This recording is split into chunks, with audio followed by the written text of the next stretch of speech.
بسم اللہ الرحمن الرحیم۔ السلام علیکم۔ کسی شہر میں ایک انتہائی حسین و جمیل عورت رہا کرتی تھی۔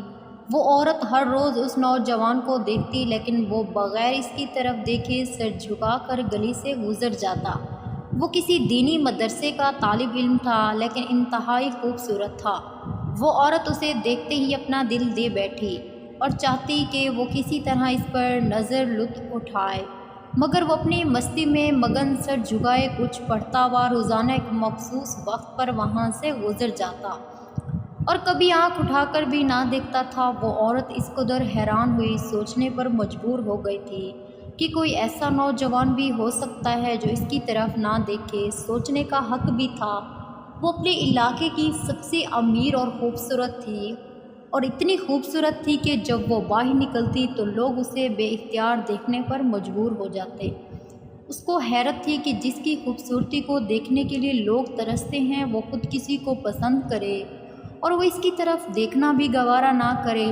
اپنی آنا کی شکست اور خوبصورتی کی توہین پر پاگل ہو گئی اور کوئی ایسا منصوبہ سوچنے لگی جس سے وہ اس نوجوان کو حاصل کر سکے اور اس کا غرور توڑ سکے۔ آخر کار اسے ایک ایسا طریقہ شیطان نے سمجھا دیا جس میں وہ بس کر وہ نوجوان اس کی بات مانے بنا نہیں رہ سکتا تھا۔ آج وہ نوجوان اس گلی سے گزرنے لگا تو ایک بوڑھی عورت اس کے قریب آئی اور کہنے لگی، بیٹا میری مالکن تمہیں بلا رہی ہے۔ نوجوان نے کہا، اماں جی آپ کی مالکن کو مجھ سے کیا کام ہے؟ اس بوڑھی عورت نے کہا، بیٹا اس نے تم سے کوئی مسئلہ پوچھنا ہے، وہ مجبور ہے، خود بھی نہیں آ سکتی۔ تو نوجوان عورت کے ساتھ چلا گیا۔ اس کے وہم و گمن میں بھی نہیں تھا کہ جو عورت اسے بلا رہی ہے اس کا منصوبہ کیا ہے، وہ کیا چاہتی ہے۔ وہ تو اپنی فطرت سادہ دلی کی وجہ سے اس کی مدد کے لیے اس کے گھر آ گیا کہ شاید کوئی بوڑھی عورت دوری کی وجہ سے باہر آنے سے قاصر ہے۔ اس بوڑھی عورت نے اس نوجوان کو اس کے کمرے میں بٹھایا اور خود چلی گئی۔ تھوڑی دیر کے بعد ایک خوبصورت عورت اس کمرے میں داخل ہوئی۔ نوجوان کی بے اختیاری میں اس پر پہلی نظر پڑی۔ پہلے تو نوجوان ڈر گیا، پھر اس نے پوچھا، جی بی بی آپ نے کون سا مسئلہ پوچھنا ہے؟ اس کے چہرے پر کشتانی مسکراہٹ آئی۔ اس نے اپنے دل کا حال رکھ دیا اور کہا کہ میری سب سے بڑی خواہش ہے کہ میں ایک دفعہ تمہیں حاصل کر لوں۔ نوجوان کا رنگ زرد ہو گیا اور کہنے لگا، اللہ کی بندی، اللہ سے ڈرو، کیوں گناہ کی طرف مائل ہو رہی ہو؟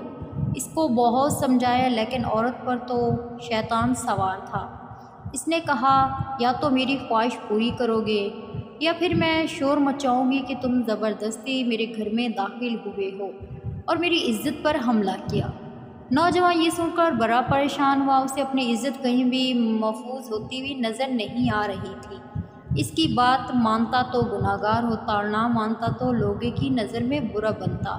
وہ علاقہ جہاں لوگ اس کی شرافت کی مثالیں دیا کرتے تھے، وہاں اس پر اس قسم کا الزام لگ جائے گا تو لوگ کیا کہتے؟ وہ جو مصیبت میں پھنس گیا تھا۔ اب وہ نوجوان اپنے اللہ کی طرف متوجہ ہوا اور اللہ تعالیٰ سے مدد چاہی اور اللہ تعالیٰ سے یہ دعا مانگی، اے اللہ آج میری عزت تو بچا لے۔ اللہ تعالیٰ نے اس کے ذہن میں ایک ترغیب ڈالی۔ اس نے عورت سے کہا، ٹھیک ہے، میں تمہاری خواہش پوری کرنے کے لیے تیار ہوں، لیکن پہلے مجھے واش روم جانے دیں۔ اور اس عورت نے اسے واش روم جانے کا راستہ بھی بتا دیا۔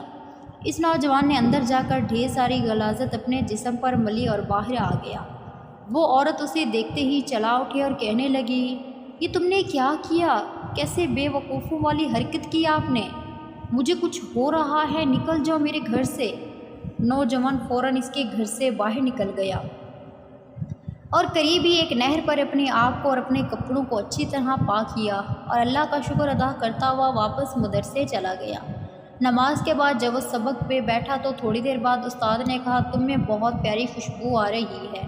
میں سمجھ گیا کہ اس کے جسم سے ابھی ہوا نہیں گی اور استاد جی طنز کر رہے ہیں۔